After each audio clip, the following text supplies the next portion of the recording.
দেখো, আজ আমরা জানবো ভারত এবং তার পারিপার্শ্বিক যে দেশগুলো তাদের মহান কয়েকজনের ব্যক্তিত্ববান ব্যক্তি সম্পর্কে। প্রথম হচ্ছে দেখো মোহনদাস করমচাঁদ গান্ধী, যাকে আমরা বাপ্পু নামে চিনি। হ্যাঁ, এই মোহনদাস করমচাঁদ গান্ধী, যাকে আমরা বাপ্পু নামে চিনি, ইনাকে আরো একটা নাম দেওয়া ছিল, সেটা হচ্ছে ন্যাশনাল ফাদার, মানে হচ্ছে জাতির পিতা হিসেবে। হ্যাঁ, এবার দেখো এই মোহনদাস করমচাঁদ গান্ধী ইনি জন্মগ্রহণ করেছিলেন কোথায়? আমাদের পশ্চিমের রাজ্য, যেটা হচ্ছে গুজরাটে। কত সালে? 2 অক্টোবর 1869। এবার দেখো উনি যে পলিটিক্যাল গুরু হিসেবে ভারতবর্ষ মানে ভারতে যে পলিটিক্যাল ওনার হাতে করি হয়, সেটা হচ্ছে তার গোপাল কৃষ্ণ গোখলের হাতে। তাই তাকে বলা হয় পলিটিক্যাল গুরু হচ্ছে কে? গোপাল কৃষ্ণ গোখলে। এবং রিটার্ন ইন ইন্ডিয়া। এবার দেখো ভারতে কবে সে প্রবেশ করেছিল? দেখো ভারতে প্রবেশ করেছিল 9 জানুয়ারি 1951। এবার তোমার কোশ্চেন হতে পারে, আচ্ছা ভারতে কেন প্রবেশ করেছে? উনি কি তাহলে ভারতীয় না? হ্যাঁ, উনি ভারতীয়, কিন্তু উনি ল পড়ার জন্য উনি কোথায় গিয়েছিল? সাউথ আফ্রিকায় পড়তে গিয়েছিলেন। এবং কোন একটা কারণে, এবার কারণটা আমি তোমাদের ডিসকাস করতে চাচ্ছি না, কারণটাই যাই হোক, উনি কি করেছিলেন? সাউথ আফ্রিকা থেকে ভারতে উনি রিটার্ন করেন কত খ্রিস্টাব্দে? 1915, 9 জানুয়ারি। এবার তাকে হিজ বার্থডে সেলিব্রেট। আমাদের তো মহান নেতা, এই মহান নেতার তো বার্থডে বিষয়ে কিছু জানা হবে। এবার দেখো প্রবাসী, এবার প্রবাসী কি জিনিস আমি এখানে বলিনি। দেখো প্রবাসী হচ্ছে সেই সব ভারত মানে সেই সব দেশি যে কোনো ধরো কোনো একটা দেশ থেকে একটা ব্যক্তি অন্য দেশে চলে গেলেন এবং কিছু কাজের সন্ধানে বা পড়াশোনার সন্ধানে, তাকে ওই দেশের প্রবাসী বলা হয়। বোঝা গেল? এবার দেখো প্রবাসী অর্থাৎ যে জন্মদিন, সে জন্মদিনটাকে প্রবাসী ভারতীয় দিবস হিসেবে পালন করা হয়, অবজার্ভ করা হয়। হ্যাঁ, এবার রবীন্দ্রনাথ ঠাকুর গেভ হিম এ মহাত্মা, তার মানে মহাত্মা গান্ধী, আমরা যে মোহনদাস করমচাঁদ গান্ধী, তার একটা উপাধি আছে যেটা হচ্ছে মহাত্মা। এই মহাত্মা নামটা কে দিয়েছেন? রবীন্দ্রনাথ ঠাকুর। এবার he nominated 5 times for Nobel prize. কি কি পিস প্রাইজ, দেখেছো? সে কতবার নোবেল প্রাইজের জন্য নমিনেটেড হচ্ছে? 5 বার। ভাবা যায়? 5 টাইমস। তারপরে দেখো আমাদের দ্বিতীয় হচ্ছে রবীন্দ্রনাথ ঠাকুর, যাকে আমরা বিশ্বকবি হিসেবে পরিচিত, তাই না? এবার দেখো রবীন্দ্রনাথ ঠাকুর কবে জন্মগ্রহণ করেন? 7ই মে 1861 খ্রিস্টাব্দে, 1861। কোথায়? কলকাতা। দেখো কলকাতা লেখা আছে, এটা দেখো, এটা আগে আমরা কলকাতাই বলতাম, কলকাতা পরবর্তীতে এসে আমরা বলেছি, কারণ কলকাতাকেও কখনো ব্রিটিশরা উচ্চারণ করতে পারতো না, তারা ক্যালকাটা বলতো। হ্যাঁ, এবার দেখো উনি এস্টাবলিশ করেছিলেন, কি এস্টাবলিশ করেছিলেন? বিশ্বভারতী। বিশ্বভারতী কি ধরনের বিদ্যালয়? দেখো বিশ্বভারতী এমন একটা বিদ্যালয় যেখানে হচ্ছে কি, মানে ছায়ার তলে এসে পড়াশোনা করা যায়, মানে প্রকৃতির সাথে, প্রকৃতির নেচারের সাথে। ঠিক আছে, উনি বিশ্বভারতী প্রতিষ্ঠা করেছেন কত খ্রিস্টাব্দে? 1929। আর এছাড়াও 1913 খ্রিস্টাব্দে ইনি একমাত্র প্রথম ভারতীয় বা এশিয়ান ভারতীয় নন ব্রিটিশ, ঠিক আছে, যে কিনা নোবেল প্রাইজ পেয়েছিলেন। কিসের জন্য? তার লিটারেচার আছে। কি লিটারেচার? সেটা হচ্ছে আমাদের বলা গীতাঞ্জলি। ঠিক আছে, কততে পেয়েছিল? 1913-তে। আমি তো বলেই ফেলেছি। এবার দেখো পরে হচ্ছে আমাদের স্বামী বিবেকানন্দ। দেখো স্বামী বিবেকানন্দ এক মহান ব্যক্তিত্ববান পুরুষ ছিলেন, তাই না? এবার তখন তিনি জন্মগ্রহণ করেছিলেন 12 জানুয়ারি 1863 ইন কলকাতা। ঠিক আছে, এই যে উনি জন্মগ্রহণ করেছিলেন, ইনি একজন কি ছিলেন? একজন হচ্ছে ভাবাদর্শ, মানে কি বলি, ধর্মের সাথে কালচারকে যে মিলিয়ে দেওয়া হয়, এবং তিনি না একজন মানে চক্ষুষ দার্শনিক ছিলেন। দেখুন তার জন্মদিন বলতে স্বামী বিবেকানন্দ যে 12 জানুয়ারি জন্মগ্রহণ করেছিলেন, সে 12 জানুয়ারিটা ন্যাশনাল ইউথ ডে হিসেবে সেলিব্রেট করা হয়। তিনি রিচড নিও বেদান্ত, তার মানে এটা প্রিস্ট হবে, মানে রিস্ট না, তো প্রিস্ট আছে। সে নিও বেদান্ত, অর্থাৎ এখানটা বোঝা যায় নিও বেদান্তবাদ কে প্রচার করেছিলেন, সেটা হচ্ছে Swami Vivekananda. Base had called Vivekananda the mark. দেখো আমাদের ভারতীয় যে হচ্ছে স্বাধীনতা যুদ্ধে ফ্রিডম ফাইটার, তার মধ্যে একজন বিশেষ ব্যক্তিত্ব ছিলেন, বিশেষ বলতে কি যিনি আমাদের স্বাধীনতা ম্যাক্সিমাম এনে দিয়েছিলেন, তার নাম হচ্ছে কি নেতাজি সুভাষচন্দ্র বোস। আর এই সুভাষচন্দ্র বোস তাকে নাম দিয়েছিলেন মার্কার অফ মডার্ন ইন্ডিয়া, মানে মার্কার অফ মডার্ন ইন্ডিয়া, মানে মডার্ন ইন্ডিয়া যে তৈরি করছে তারা হচ্ছে মেকার, মার্কার বলছে না, মিস্টেক হয়ে যাচ্ছে, মেকার। হ্যাঁ, এবার দেখো রাজেন্দ্র প্রসাদ হচ্ছে first president of Indian for 1950 to 1962। তারপরে দেখো ইন্দিরা গান্ধী, তবে she was known as the iron lady of India. তাহলে ইন্দিরা গান্ধী কি নামে পরিচিত? Iron lady of India. আর 1960 he became the first woman prime minister of India. 1961 she gave the slogan গরিবি হাটাও। এই কোশ্চেনটা খুব আসে। গরিবি হটাও কার স্লোগান দিয়েছিলেন? কে দিয়েছিলেন? ইন্দিরা গান্ধী। এবং এর বিপরীতে আরেকটা স্লোগান আসে, সেটা হচ্ছে কি হাঁটানোর কথা বলেছে, দেখো ইন্দিরা হাঁটাও। কারা দিয়েছিলেন? তার অপোজিট যারা ছিল তারা বলেছিলেন। এবং পরবর্তীতে দেখো সর্দার বল্লভভাই প্যাটেল, যাকে বলা হয় লৌহ মানব, ঠিক আছে। এবার দেখো Sardar Vallabhbhai Patel first home minister and deputy minister of India. Okay, first home minister and deputy minister of India. এবার খেয়াল রাখো, ও দেখো ওম্যান অফ বারদৌলি, মানে বারদৌলি যে ওম্যান, তারা কি করেছিল, তাকে সর্দার নামটা কে দিয়েছিলেন? এবারে কোশ্চেন আছে কারা বল্লভভাই প্যাটেলকে সর্দার নামটি প্রদান করেছিলেন? সেটা হচ্ছে ওম্যান অফ বারদৌলি যে মহিলা, তারা দিয়েছিলেন সর্দার বল্লভভাই প্যাটেলকে কি Sardar. He was also known as the iron man of India and Bismarck of India, ঠিক আছে। এবার দেখো Lal Bahadur Shastri, famous slogan was Jai Jawan জয় কিষান, ঠিক আছে। তার বিশাল একটা পরিচয়, সেটা হচ্ছে জয় জওয়ান জয় কিষান। দেখো memorial was build for him in Delhi. দেখো তারপরে হচ্ছে Subhash Chandra Bose, born 23 January 1897 in Cuttack. Cuttack কোথায়? কাটাক হচ্ছে উড়িষ্যার, ঠিক আছে। His birthday was celebrate Parakram Diwas 23 জানুয়ারি। তার মানে তিনি জন্মগ্রহণ করেছে 23 জানুয়ারি, এবং 23 জানুয়ারিতে কি হয়েছে? পরাক্রম দিবস, ঠিক আছে। পলিটিক্যাল মেন্টর ওয়াজ চিত্তরঞ্জন দাস। এবার দেখো এই যে ইনার পলিটিক্যাল মেন্টর কে ছিল? চিত্তরঞ্জন দাস। আর গান্ধীজির পলিটিক্যাল মেন্টর ছিল কি? গোপালকৃষ্ণ গোখলে, ঠিক আছে। এটা যেন মনে থাকে। 3 জানুয়ারি 1939 he found a new party. দেখো এই যে 1939 খ্রিস্টাব্দে উনি যে নিউ পার্টিটা প্রতিষ্ঠা হয়েছিল, তার পিছনে কারণ আছে। দেখো 1938-এ উনি 1938 এবং 37 হরিপুরা ত্রিপুরা দুটো অধিবেশনে জিতেছিলেন, এবং তখন তো না জাতীয় কংগ্রেসে একটা বিক্ষোভ দেখা যায়, চরমপন্থী এবং নরমপন্থীর মধ্যে বিক্ষোভ। এবং দেখো কোন একটা সংগঠনে যদি প্রধান মানে সভাপতি না থাকে, সেই সংগঠনের সভা হওয়া সম্ভব? মোটেও না। কিন্তু তখন ইনি কি ছিলেন? 1938 সালে সভাপতি ছিলেন কংগ্রেসের, কিন্তু তাকে বাদ দিয়েই ওনারা কি করেছিল, তোমার হচ্ছে কি বলে, সরি, মহাত্মা গান্ধী, তারপরে জওহরলাল নেহরু, এটা না সভা করছিল। তখন উনি পদত্যাগ করেছিলেন, এবং পদত্যাগ করার পূর্ব মুহূর্তে উনি কি করেছিলেন? উনি একটা দল গঠন করেছিলেন, সেটার নাম হচ্ছে ফরওয়ার্ড ব্লক। আবার এই দলটা গঠন করার পরে উনি ভারত থেকে ত্যাগ করেন 1941 খ্রিস্টাব্দে।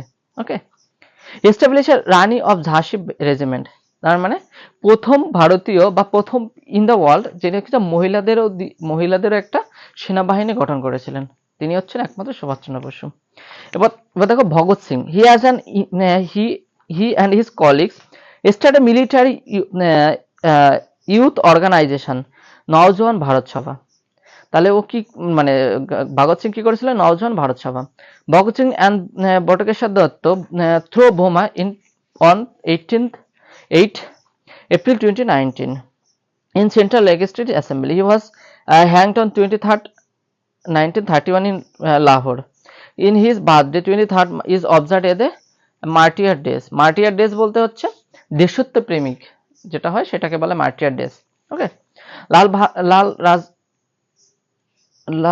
লালা এটা কি রাজপাত রায়, লালা রাজপথ রায়, সরি, লালা রাজপথ রায় হচ্ছে ইনি। born 20 January 1865 in Punjab. He was called Punjab Keshari and lion of Punjab. এবার দেখো এখানে না পাঞ্জাব কেশরী, অন্ধ্র কেশরী আর হচ্ছে বিহার কেশরী, তিনজনের ব্যক্তি আছে। লালা রাজপথ রায়কে আমরা পেয়ে গেলাম কি? পাঞ্জাব কেশরী এবং লায়ন অফ পাঞ্জাব। এটা মনে রাখতে হবে, এটা মনে রাখো, সামনে আমরা আবার একটা দেখবো। হি found the home rule league of America in new York. এখান থেকে হোম রুল লিগকে নিয়ে একটু ঝামেলা আছে, সেটা হরদয়াল প্রতিষ্ঠা করে, রাজা লাজপাল রায় প্রতিষ্ঠা করে।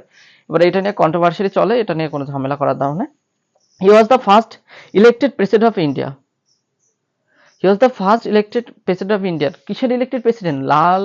All Indian union Congress, all India trade union Congress, মানে আইইসিইউ যেটাকে বলা হয়। ওকে,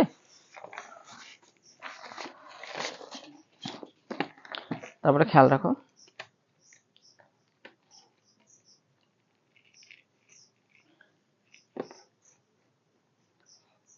দেখো তারপর হচ্ছে Jawaharlal Nehru, born 14 January in কোথায়? আহমেদাবাদ। ওকে, 14 নভেম্বর ইনি আহমেদাবাদে জন্মগ্রহণ করেছিলেন। He draft a resolution called fundamental right and economic policy. He was the first prime minister of India. Madan Mohan Malviya, he set up the Ganga মহার গঙ্গা মহাসভা, এটা গঙ্গা মহাসভা ইন 1955। ওকে, দেখো এটা একটু মিস্টেক হচ্ছে কারণ আমি এখানে দেখতে পাচ্ছি না, পিছনে দাঁড়িয়ে আছি তো এই জন্য। দেখো দেখো তারপর আছে মদন মোহন মালব্য, সেটা যেটা পড়েছি আমি। তারপর আছে Sarojini Naidu, he was the first Indian woman to be president of Indian National Congress in 1925। দেখো ফার্স্ট বলেছে, কিন্তু শুনে রাখো এর আগেও না 1 বছরের জন্য অ্যানিভেশন হয়েছিলেন। ওকে, এটা খেয়াল রাখতে হবে আমাদের। 13 February on his birthday celebrate national woman day. তাহলে কত, এই যে 13 ফেব্রুয়ারি, এই ফেব্রুয়ারিটা কিছু ন্যাশনাল ওম্যান ডে হিসেবে পালন করি আমরা। হি অলসো নোন, সে আরেকটা নামে পরিচিত, নাইটিঙ্গেল অফ ইন্ডিয়া। কি নামে পরিচিত? Nightingale of India. তারপরে আছে জ্যোতিবা ফুলে। এবার দেখো জ্যোতিবা ফুলে ইনি একজন মহান ব্যক্তি, ঠিক আছে। এনার একটা জ্যোতিবা ফুলে বেশ ভালো একটা নাম আছে। জ্যোতিবা ফুলে ফর্মড 1873, কি প্রতিষ্ঠা করেছিলেন? সত্যসাধক সমাজ, ঠিক আছে। জগজীবন রাম, এই জগজীবন রাম হচ্ছে বিহার। হি ওয়াজ পপুলারলি নোন অ্যাজ দ্য বাবুজি। এটা কি নামে পরিচিত? বাবুজি। এবার আরেকটা শব্দ আছে, এবার তুমি বলবে বাবুজি, বাবুজি বলে তো আমরা আরেকটা চিনতাম, না না, সেটা বাপুজি, আর এটা হচ্ছে বাবুজি। ওকে, এবার দেখো demand first time voting right for Dalit. এবার দেখো দলিত কারা? দলিত হচ্ছে পিছিয়ে পড়া মানুষজন, যাদের আগে আমরা যেমন দলিত বলা হচ্ছে, মানে সমাজে কয়েকটা শ্রেণী, আমাদের সমাজে 4-5টা শ্রেণী, 4টে মূলত যদি আমাদের বর্ণ দিয়ে বোঝায় তাহলে 4টে বর্ণ হচ্ছে, তার মধ্যে সব থেকে নিচু বর্ণের জাত হচ্ছে আমরা দলিত। এই দলিত সম্প্রদায়ের আগে ভোট প্রদানের অধিকার ছিল না, ঠিক আছে। এবার প্রথম কি হচ্ছে, জগজীবন রাম, ইনি কি করেছেন? দলিতদের জন্য ডিমান্ড করে যে না, দলিতরা এখন ভোট দিতে পারবে, ঠিক আছে। এবার দেখো বিহারে না upper caste and lower caste বলে বেশ এখনো দ্বন্দ্ব চলে, এটা আমাদের খেয়াল রাখতে হবে, ঠিক আছে। Longest service member of parliament from 1936 to 1986, 40 year. মানে জগজীবন রাও ইনি হচ্ছে এমন একজনের ব্যক্তি যিনি 40 বছর ধরে পার্লামেন্টে, ঠিক আছে, পার্লামেন্টের সদস্য ছিলেন 1936 থেকে 1986 অব্দি, এবং also he the longest cabinet minister 30 ইয়ার, 1977 অব্দি। মানে ভাবা যায় 1977 অব্দি উনি ক্যাবিনেট মিনিস্টার ছিল, সব থেকে লংগেস্ট ক্যাবিনেট মিনিস্টার উনি ছিলেন, লংগেস্ট পার্লামেন্টের হচ্ছে সার্ভ করেছিলেন, সদস্য ছিলেন। এবং পরে হচ্ছে রানী রানী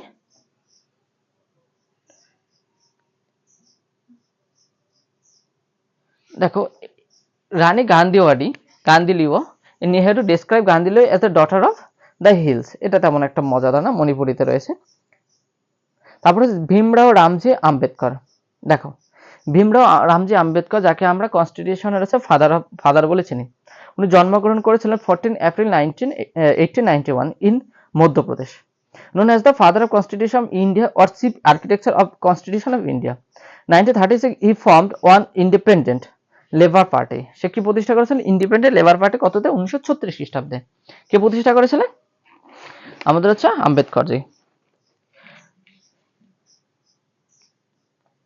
দেখো আরেকটা, আমি এখানে একটা রামানুজন বলে একটা শব্দ ছিল, সেই রামানুজনকে একটা শুধু ওনার একটা শব্দ ছিল, যার কারণে একটা মানে উনি একটা ইনোভেশন করেছিলেন রামানুজন, সেই নাম্বারটার জন্য আমাকে লেখা হয়েছিল, তাই রামানুজন বা ব্যক্তিটা আমি লিখিনি, ঠিক আছে। দেখো 1729 ইজ এ রামানুজন নাম্বার। এবার 1729 কি করে তৈরি হয়?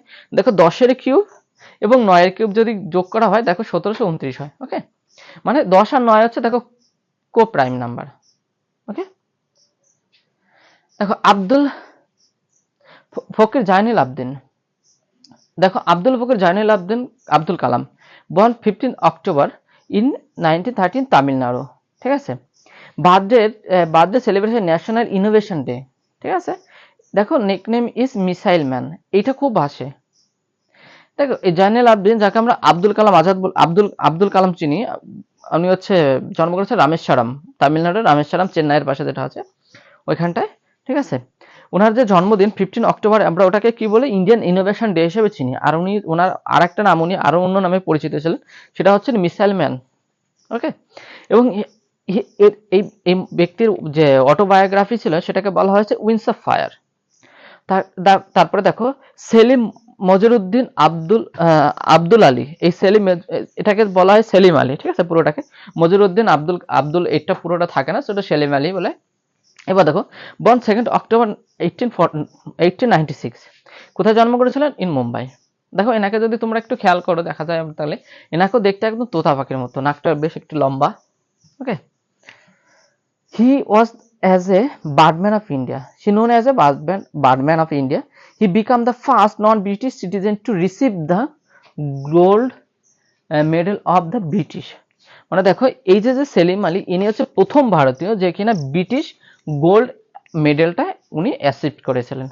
ওকে, খান আব্দুল গাফফার খান, দেখো খান আব্দুল গাফফার খান ইনাকে অনেক, দেখো আমি বলছি, দেখো কবে জন্মগ্রহণ করেছে? 6 ফেব্রুয়ারি 6 ফেব্রুয়ারি ইন পাঞ্জাব। বাকিগুলো দেয়নি, লেখিনি, আমি জানি না কেন। বাচ্চা খান ওয়াজ নিকনেম, এই যে আব্দুল গাফফার খান ইনার নিকনেম হচ্ছে বাচ্চা খান, ইনি আর একটা নামে পরিচিত, সেটা হচ্ছে ফ্রন্টিয়ার গান্ধী।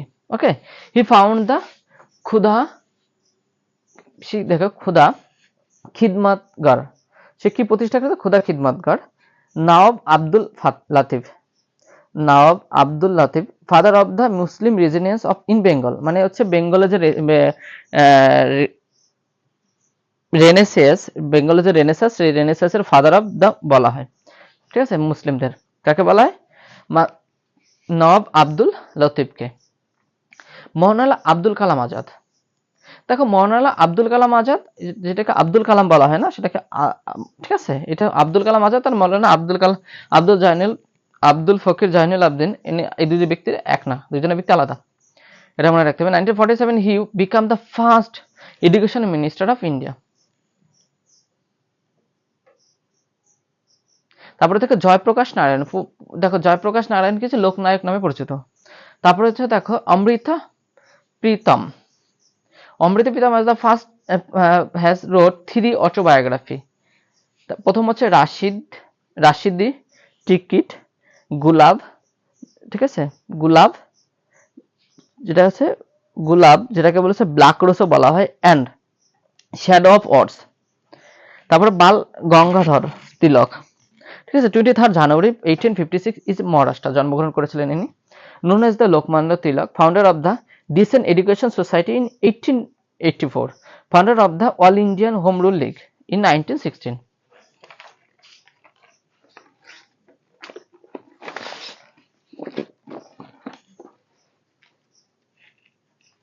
ঠিক আছে, তারপরে দেখো দাদাভাই নওরোজি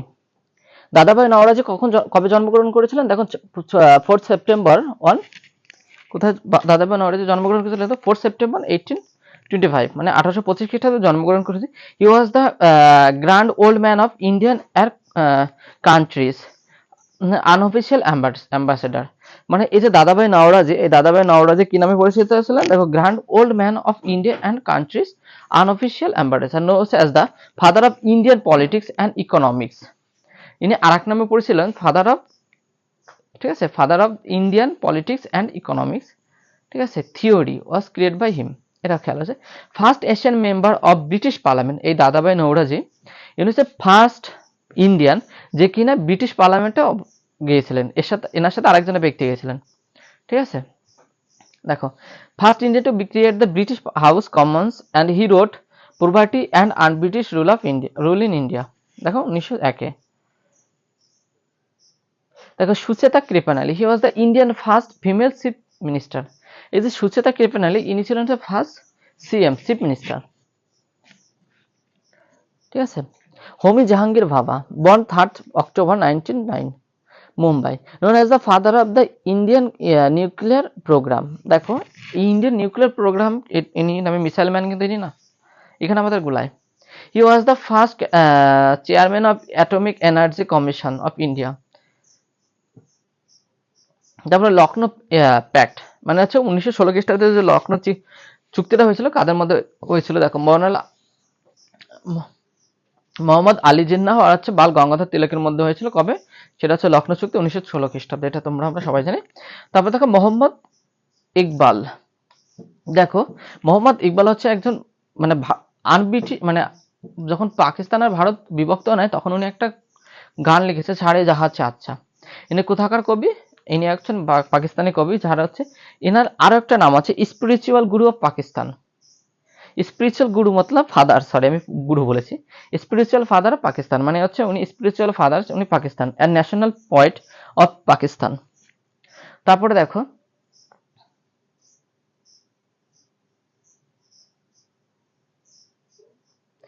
জাহাঙ্গীর রাতনজি দাদা ভাই অর্থাৎ টাটা। তারা born in 29th July 1940. He was the first Indian to own a flying license. মানে হচ্ছে ফ্লাইং লাইসেন্স বলতে জাহাজ উড়ানোর মতো ক্ষমতা একজনই প্রথম উনি লাইসেন্স পেয়েছিলেন, ভারতীয়। বুঝছেন, known as the father of Indian civil aviation, মানে ওনাকে বলা হয় father of the Indian civil aviation. তারপরে দেখো he found Indian first commercial airline tata airline 1932। Sarvepalli Radhakrishnan, যাকে আমরা কি জানি, যাকে আর দেখো আমরা 5ই সেপ্টেম্বর শিক্ষক দিবস হিসেবে পালন করি, তার কার অনুসারে? সর্বপল্লী রাধাকৃষ্ণনের নাম অনুসারে। First vice president of India, ঠিক আছে। First Indian to hold a chair of university of Oxford, মানে হচ্ছে প্রথম ভারতীয় যিনি কিনা অক্সফোর্ডে একটা চেয়ারও দখল করেছিলেন। তারপরে দেখো মোরারজি দেশাই। মোরারজি দেশাই হচ্ছে এমন একজন ব্যক্তি, তিনি হচ্ছে তখন তো কংগ্রেস জামানা ছিল। এবার কংগ্রেস জামানার পরে তো কোনো একটা ভারতের কোনো সরকার চলতে হবে, তাই না?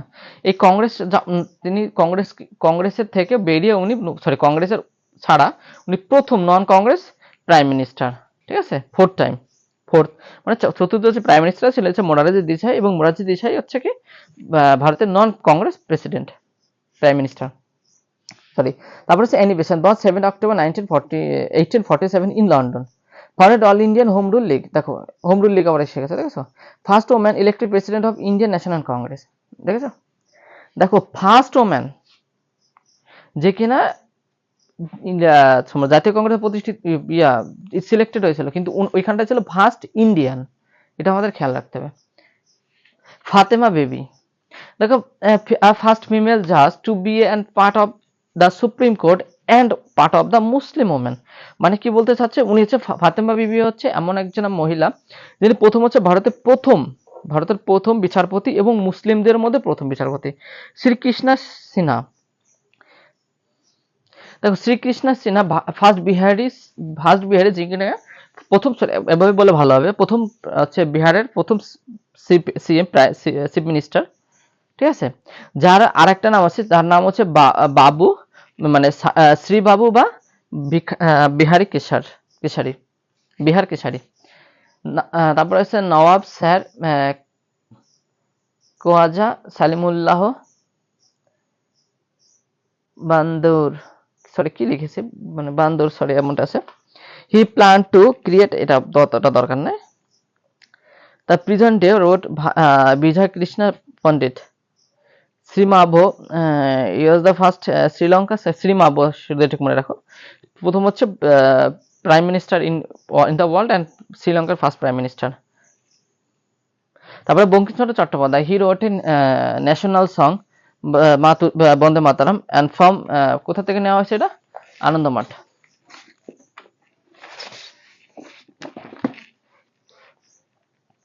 ঠিক আছে।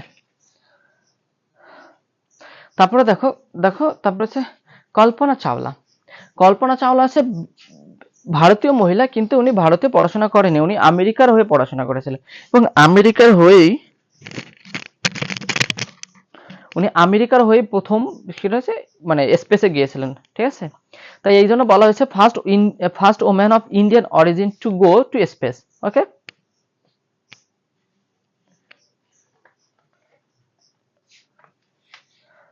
দেখো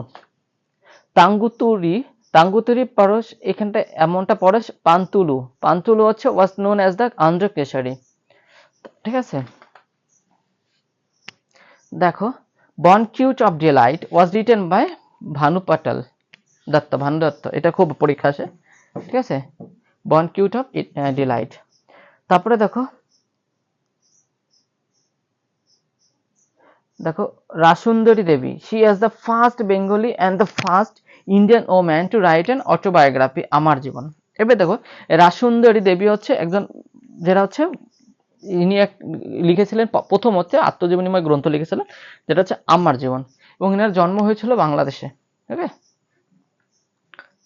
কোথায়? পাবনা। তারপরে দেখো রাজীব গান্ধী যেখানে আমাদের সব থেকে youngest prime minister. M C Rajah was the first elected president. Kaamya Karthikeyan became the world's youngest girls to scale the, ঠিক আছে, অ্যাকনকাগুয়া, ঠিক আছে। অরুণিমা সিনহা, দেখো অ্যাম্পিউট